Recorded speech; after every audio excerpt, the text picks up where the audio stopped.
প্রথমেই রাজবাড়ি, তবে Krishnanagar city station বা বাস স্ট্যান্ড থেকে নেমে টোটো রিক্সা ভাড়া করেও জায়গাগুলি ঘুরে দেখা যায়।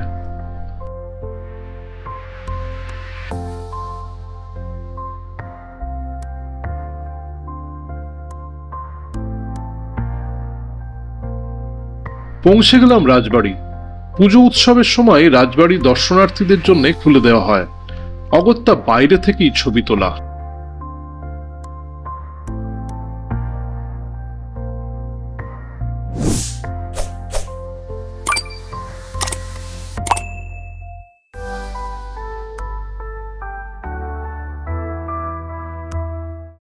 কৃষ্ণনগর বেড়াতে এসে এই মুহূর্তে রাজবাড়ির সামনে লাল হলুদ রঙের রাজবাড়ি। রৌদ্র উজ্জ্বল দিনে রাজবাড়ির রূপ বেশ স্পষ্ট, তবে ভেতরে ঢোকার অনুমতি নেই। একমাত্র দুর্গাপুজোর সময়ই ভেতরে দেখার সুযোগ ঘটে। রেলিং ঘেরা লাল হলুদ রঙে মূল ভবন, সংস্কারের চিহ্ন স্পষ্ট। সিংহ দুয়ার পেরিয়ে চণ্ডী মণ্ডপ, দুই প্রান্তে দরজা, উপরে পরীর মূর্তি।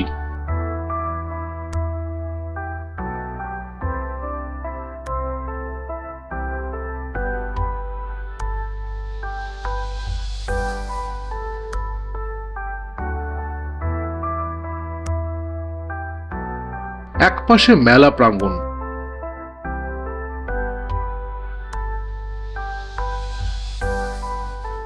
নদিয়া রাজপরিবারের শ্রেষ্ঠ রাজা কৃষ্ণচন্দ্রের রাজধানী ছিল কৃষ্ণনগর। তিনি বিদ্বান, সংস্কৃত ও ফার্সি ভাষায় শিক্ষিত, সঙ্গীত রসিক ছিলেন। রাজা কৃষ্ণচন্দ্র ছিলেন শাক্ত পদাবলিকার রামচন্দ্র সেন, অন্নদা মঙ্গল কাব্য প্রণেতা ভারতচন্দ্র রায় গুণাকার, হাস্যরসিক গোপাল ভাঁড় প্রমুখ বাংলার প্রবাদ প্রতিম গুণী ব্যক্তিদের পৃষ্ঠপোষক। তাঁর চেষ্টায় রাজসভায় গুণী ব্যক্তিদের সমাবেশ হয় এবং কৃষ্ণনগর বাংলার সংস্কৃতি চর্চার পীঠস্থান হয়ে ওঠে। কৃষ্ণনগরের বিখ্যাত জগদ্ধাত্রী পুজোর প্রচলন কৃষ্ণচন্দ্রের সময়।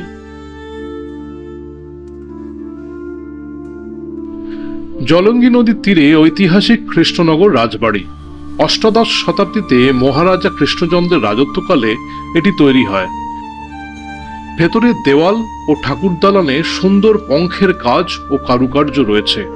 সময়ের সাথে অনেক অংশ জীর্ণ হয়ে গেলেও পুরনো ঐতিহ্য এখনো দেখা যায়।